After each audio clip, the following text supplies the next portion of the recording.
Me da mucho gusto darle la bienvenida a este estudio a Heriberto García. Usted lo recordará porque él fue procurador de Derechos Humanos aquí en Baja California. Heriberto, ¿cómo estás? Muy buenos días. Muchas gracias, muy bien. Gracias, David, por la invitación. Al contrario, muchísimas gracias. Pues hay un tema que preocupa hoy mucho, yo creo que en todo el mundo. Es el tema del acoso escolar, al que le decimos también bullying. Y pues tú eres experto en materia de derechos humanos, de tratados internacionales. ¿Desde qué perspectiva tendríamos que analizar este fenómeno que ha ido de menos a más de una manera impresionante en todo el país? Hoy en la mañana, Heriberto, estábamos dando cuenta, por un lado, de un niñito que perdió un testículo por acoso escolar. El caso de una niña que también dijo que era víctima, y pues la ley ya dijo que la tienen que proteger, que efectivamente había sido objeto también de negligencia. Su caso, porque no se había atendido como se debe, pero también hablamos de muertes y suicidios que se tienen que contextualizar también desde otras perspectivas, Heriberto. Sí, bueno, yo haría un llamado a que la perspectiva que prevalezca en el análisis, en el abordaje del tema del bullying, sea precisamente la perspectiva de los derechos humanos. Esto implica un abordaje integral, completo, del fenómeno. Lamentablemente, nuevamente, en nuestro país y sus autoridades dan muestra de que somos un país reactivo, no somos un país proactivo. El fenómeno del bullying ha estado manifestándose desde hace muchos años y poco es lo que se ha hecho desde el gobierno, con muy poca trascendencia, muchos esfuerzos desde la sociedad civil que hay que reconocer y que tienen un abordaje únicamente muy limitado. No hay un abordaje integral con una visión precisamente integradora para ver al fenómeno no desde sus causas, no desde sus orígenes, desde sus efectos, sino de sus causas. Claro. Porque, bueno, debemos de entender que la escuela, como institución socializadora por excelencia, confluyen otras dos instituciones, que es la familia y la comunidad. Entonces, no sabemos bien a bien dónde está el origen del problema o si es solamente en las escuelas se manifiesta un problema social y familiar.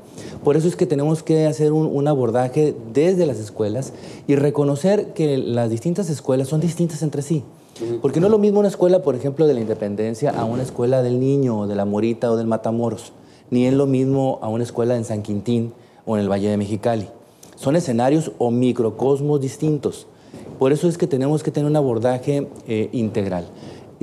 Nosotros hemos visto que en últimas fechas se estaba hablando mucho de legislar en el tema, lo cual a mí me parece que está bien. Pero bueno, yo creo que volvemos a lo mismo. Somos reactivos y creemos que a través de una ley que se elabore en un Congreso federal o locales, vamos a resolver el problema. Cuando debemos entender que el problema en nuestro país no es un problema legislativo, es un problema ejecutivo. Es decir, las leyes no se cumplen. Y es lo que tenemos que atender. Ahora bien, a partir de la reciente reforma constitucional en materia de derechos humanos, además de lo que establece el artículo 4 en materia de derechos de los niños, de un desarrollo integral y bajo los principios del interés superior del menor, nos lleva a tratados internacionales. Entonces, ahí encontramos nosotros la fuente de actuación. A través de la Convención de los Derechos del Niño, a través de la Declaración Universal, de la Convención Americana, del Pacto Internacional de Derechos Civiles y Políticos, Económicos, Culturales. Es decir, hay un cúmulo de tratados y documentos que nos guían cuál debe ser la actuación en materia de protección de los menores. Entonces, desde estos tratados internacionales, cuya base son los derechos humanos, es que se lograría, Heriberto, entonces, esta visión integral que permitiría prevenir el acoso escolar en las ciudades, en las escuelas, pues, en los estados, qué sé yo. Ahora, ¿algún ejemplo que nos puedas dar respecto a estos tratados internacionales? ¿Cómo es que vienen? ¿Qué es lo que plantean? ¿Y cómo nos pueden servir justamente para luchar contra el fenómeno del acoso escolar o bullying? Bueno, si partimos de la base de que tenemos que proteger, asegurar, garantizar el desarrollo integral del menor, tenemos que atender a sus circunstancias. Es por eso que yo insisto en que se tiene que hacer una intervención escolar con un diagnóstico bien focalizado y diseñar entonces una estrategia de abordaje. Yo pongo un ejemplo. Durante nuestra gestión al frente de la Procuraduría de Derechos Humanos trabajamos mucho en el tema del bullying y lo que mejor dio resultado fue la creación de comités escolares encabezados por niños, es decir, que la solución de los problemas venga precisamente de entre ellos, en pares.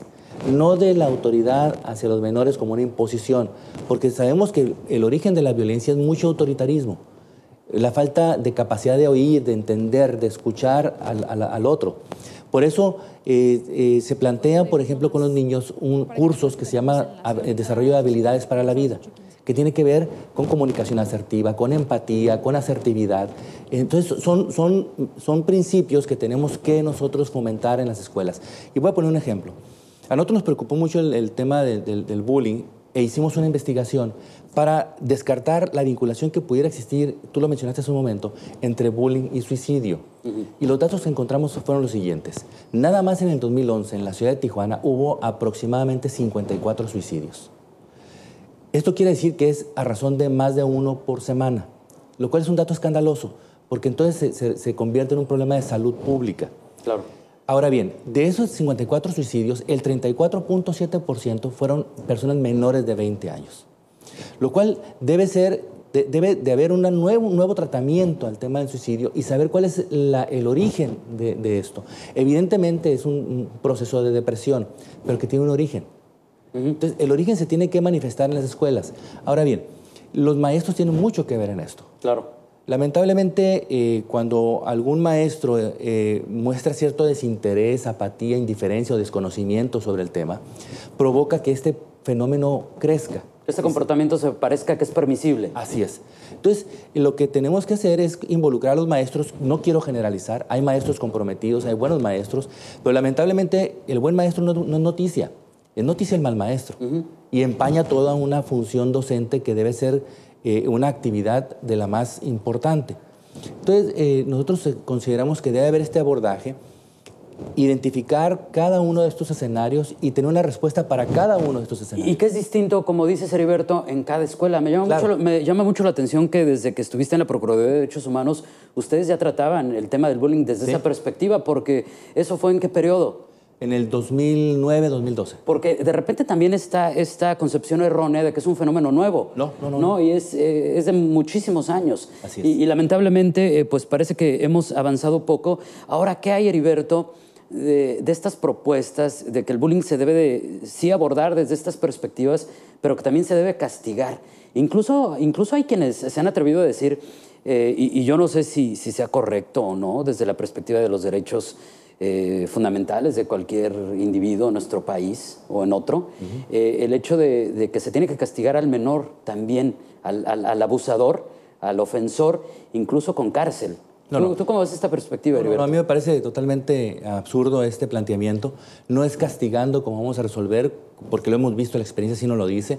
Si tuviéramos centros de integración para menores eficientes, en donde sabemos que va a haber un abordaje integral y que va a salir efectivamente integrado a la sociedad, pues posiblemente.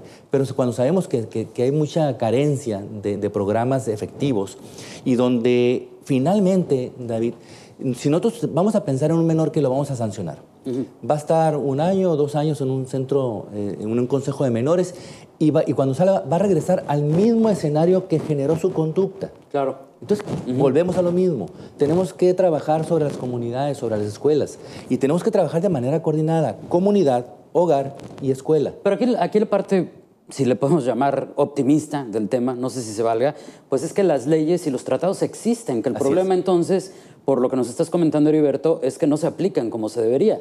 No se están respetando los derechos fundamentales de los niños en nuestro país, partiendo de la premisa de que es una responsabilidad compartida. Autoridad, familia, niños, escuelas y demás. Así es. Hay esfuerzos que está realizando la Comisión Nacional de los Derechos Humanos en este tema muy importantes. Ahora con este lamentable acontecimiento de Tamaulipas, en donde pierde la vida este pequeño, estoy seguro que las autoridades federales, estatales y municipales habrán de reaccionar ante esto, pero volvemos a lo mismo.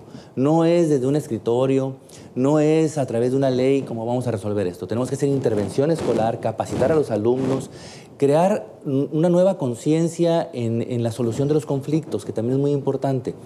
Porque esta subcultura de la violencia que prevalece en las escuelas es producto precisamente de todo este escenario macro que tenemos, ¿no? Entonces yo creo que tenemos que resolver desde sus orígenes este problema y no estar tratando de resolver los efectos del problema.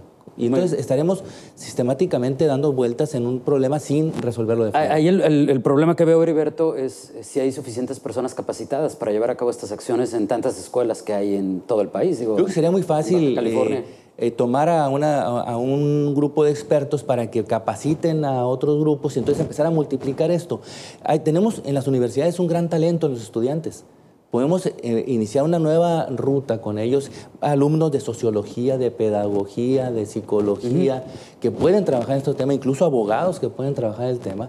Es cuestión de capacitarlos para que ellos desdoblen todas estas acciones con una visión integral, es decir, con una visión también muy importante, que sea una visión multidisciplinaria. Claro, claro. Heriberto, muchísimas gracias por habernos acompañado. ¿Algo que desees agregar, algo que tengamos que decir para despedir a quienes nos ven, a quienes nos escuchen? Algo muy importante es documentar este tipo de agresiones. Cuando un padre de familia identifique este tipo de agresiones contra alguno de sus hijos, que lo haga del conocimiento por escrito a la autoridad escolar para que quede constancia de que lo denunció con tiempo y pedir ayuda.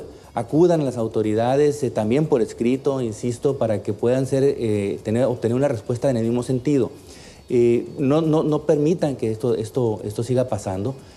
Ustedes, los padres de familia, tienen que tener elementos, infórmense a través del internet, métanse a ver cuáles son las características, los elementos que integran el bullying, para que lo puedan identificar tempranamente en sus hijos. Muy bien, Heriberto, muchísimas gracias. A las órdenes. Gracias y buenos días. Es Heriberto García, ex procurador de Derechos Humanos aquí en Baja California, poniendo en esta perspectiva el tema del bullying desde los tratados internacionales, desde la perspectiva de los derechos humanos.